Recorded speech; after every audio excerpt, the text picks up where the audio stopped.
बात याद रखना मेरी माँ, सबसे बलवान होता है समय। पुरुष बली नहीं होते है, समय होत बलवान। भीलन गोपी लूट लई वही अर्जुन वही बाण। सबसे बलवान कौन है मेरी माँ? जोर से क्या? समय। जरूरी नहीं है कि जो समय आज आपका है वही समय कल भी आपका हो। क्या आवश्यक है मैया जी? भैया, क्या ये जरूरी है कि जैसा आज आपका समय है ऐसा कल भी हो? इसलिए कहता हूं, समय का दुरुपयोग ना कीजिए। समय किसी का एक सा नहीं रहा। समय सदा किसी का एक सा नहीं रहा। समय सबका बदला है। जो कल राजा थे वो आज रंक हो गए, और जो कल रंक थे वो आज राजा हो गए। जो अमीर थे वह आज गरीब हो गए, जो गरीब थे वह आज अमीर हो गए। ऐसा आपकी नजर में कितने केस होंगे? मेरी नजर में बहुत लोग हैं जो पहले कुछ और थे, जिनका पहले डंका बजता था। कितने धनाढ्य ऐसे थे जिनके पास खूब पैसा था, आज उनकी संतानों को दो दो वक्त की रोटी के लिए सोचना पड़ रहा है। और ऐसे कितने लोग थे जो एक टाइम खा के सोया करते थे, आज उनके घर में राजसी भोग बन रहे हैं 56 प्रकार के। समय सबका बदला है। चाहे हरिश्चंद्र का समय हो, समय तो भगवान राम का भी बदला है। हर दिन वो वनवास के थोड़ी रहे, राजा भी तो बने राम जी। समय रावण का भी बदला है। रावण की आंखों के सामने 1 लाख पूत 1.25 लाख नाती मर गए। जिन बच्चों का बड़ा घमंड था रावण को, वो घमंड आंखों के सामने टूट गया। समय रावण का भी बदला है। समय तो भगवान राम का भी बदला है। जंगल से वो राजा भी बने हैं। तो राम भगवान का समय बदला, समय रावण का बदला, समय हरिश्चंद्र का बदला, समय आपका बदलता है, समय सबका बदलता है। इसलिए समय सबका एक सा रहेगा ये कभी नहीं सोचना चाहिए। इसलिए जब समय आए उसका सदुपयोग कर लेना चाहिए, क्योंकि आज अच्छा समय है, कल कैसा समय आएगा ये भगवान जानते हैं और कोई नहीं जानता। इसलिए समय का सदुपयोग करना चाहिए। समय है उसका सदुपयोग कीजिए। समय किसी के बाप की बफौती नहीं है कि मेरे बाप का समय था तो मेरा भी समय रहेगा। क्या ये जरूरी है? बोलो मेरी मां। इसलिए समय किसी के बाप की बफौती, समय तो समय है, समय समय पर होता है। समय समय की बात, राम जन्म का दिन बड़ा और कृष्ण जन्म की रात। समय समय पर होता है, समय समय की बात। समय है। एक समय वो था जब आप 8 रोटियां खा लेते थे। एक समय वो था जब आप 5 किलोमीटर तक कंटिन्यू दौड़ते थे फिर भी थकते नहीं थे। एक समय वो था जो आप दिन भर काम करते थे थकते नहीं थे। आज एक समय ये है 4 सीढ़ियां चढ़ लो तो आपको सांस भरने लग जाती है। वो भी आपका समय था और ये भी। बोलो हाँ। समय है। समय ने आपको जवान बनाया, समय ने आपको बूढ़ा बनाया, समय ने आपको बीमार बनाया, समय ने आपको स्वस्थ बनाया। क्यों? ये समय तो है। एक समय था कि आप लोगों के बाल काले थे। एक समय यह है कि आपकी मूछें भी सफेद हो गई हैं। किसने किया? आपकी मूछें सफेद किसने कर दी? दादाजी आपकी मूछें सफेद किसने की? पड़ोसी ने? हाँ? किसने की? समय ने। समय ने मूछें सफेद कर दी। समय ने दांत गिरा दिए। समय ने घुटनों में दर्द प्रकट कर दिया। समय ने आज ये स्थिति कर दी कि आज आदमी बिस्तर से अपने से उठ नहीं पाता। जो आदमी दौड़ दौड़ के सारा काम करता था, आज उसे बिस्तर से उठने के लिए 1 लोगों की, 2 लोगों की, 4 लोगों की जरूरत है। क्या संसार में ऐसे लोग नहीं हैं? समय ऐसा आता है लोगों का, अपने हाथ से खा नहीं पाते, उनको खिलाना पड़ता है। ये समय ही तो है। बोलो हाँ या ना? समय कब कैसा हो जाए, किसका हो जाए, कोई नहीं जानता। इसलिए जो समय ईश्वर ने दिया है उस समय को भगवान के चिंतन में खर्च करना चाहिए, भगवान में लगाना चाहिए। समय व्यर्थ नहीं गंवाना चाहिए। एक राजा था, ये दुनिया की एक सांसारिक बात मैं आपको सुना रहा हूं, शायद कुछ समझ में आवे, समझिएगा। एक राजा थे, उनकी बड़ी सुंदर रानी थी।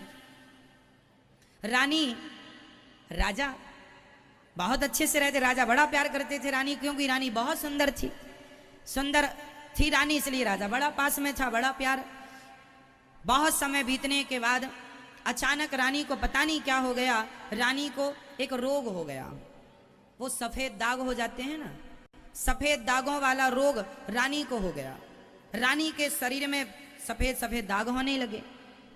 जब दाग होने लगे तो उनकी सुंदरता ढलने लगी, जरा कम होने लगी। तो राजा का अटैचमेंट उस रानी से कम होने लगा। अब राजा अपनी दूसरी रानियों के संग ज्यादा रहने लग गए, उससे जिससे सबसे ज्यादा प्यार करते थे। अब राजा उससे दूर होने लग गए और वो रानी उदास होने लगी कि मेरे शरीर में इतना ये निशान, अच्छा केवल निशान नहीं आए, शरीर में फोड़े होने लगे और वो पक करके मावाद गिरने लगी, शरीर से दुर्गंध सी आने लगी। अब तो उसके पास कोई नहीं जाता, राजा तो देखता भी नहीं है। अब रानी को बड़ी गिलानी हुई कि राजा मेरी तरफ देखते भी नहीं और मेरा शरीर व्यर्थ हो गया। अब एक काम करती हूं, मैं आत्महत्या कर लेती हूं।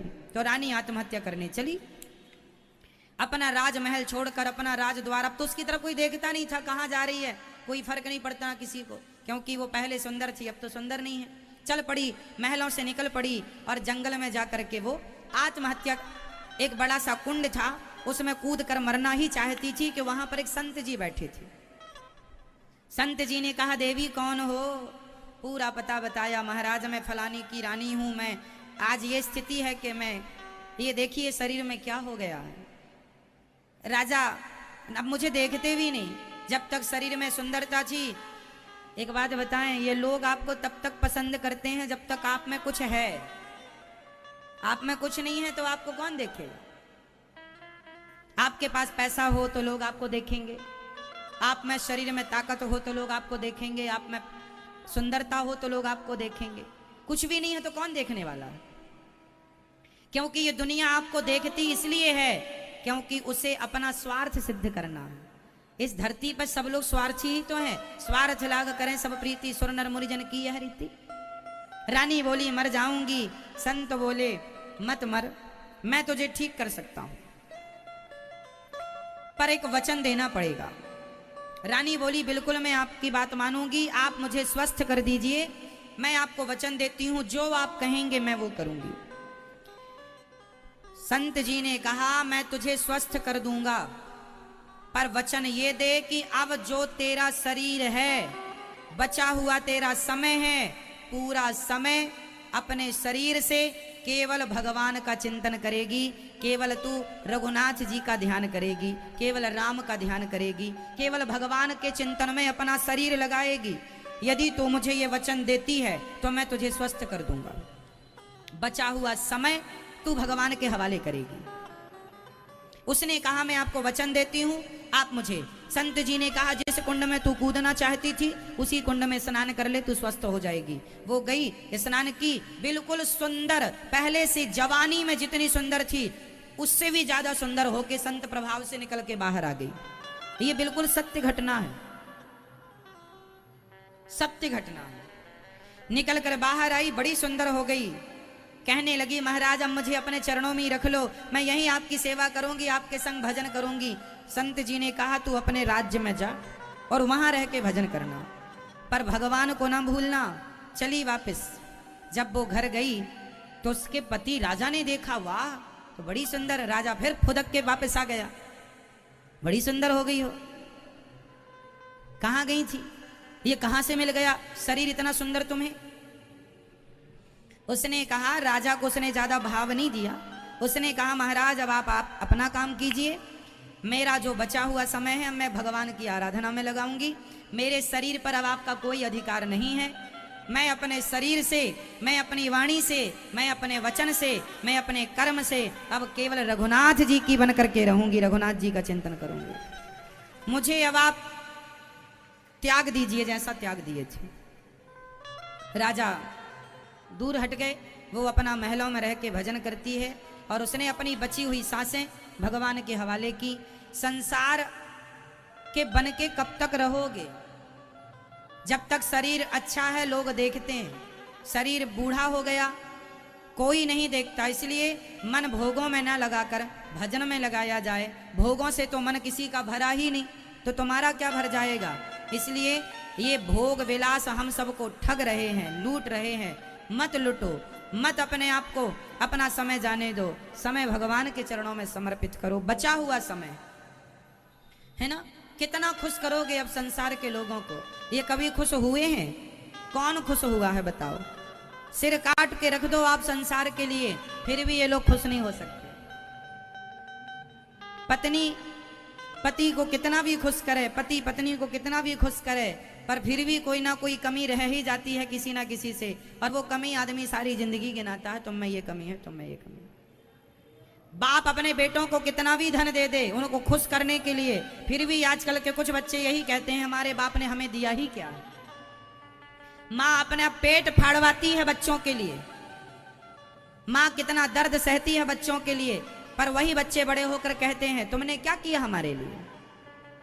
तो आप सिर काट के रख दीजिए साहब, ये दुनिया बड़ी स्वार्थी है। चाहे कोई हो, सब स्वार्थी ही है, बेटा हो बेटी हो, है ना। इसलिए दुनिया को खुश करने चलेंगे तो आपको करोड़ जन्म लेने पड़ेंगे, फिर भी दुनिया खुश नहीं होगी। और गोविंद खुश हो गए तो फिर किसी और को खुश करने की जरूरत नहीं है। मीरा ने भगवान को खुश कर लिया, उसने किसी की परवाह नहीं की। नरसिंह जी ने भगवान को खुश कर लिया, उन्होंने किसी की परवाह ना की।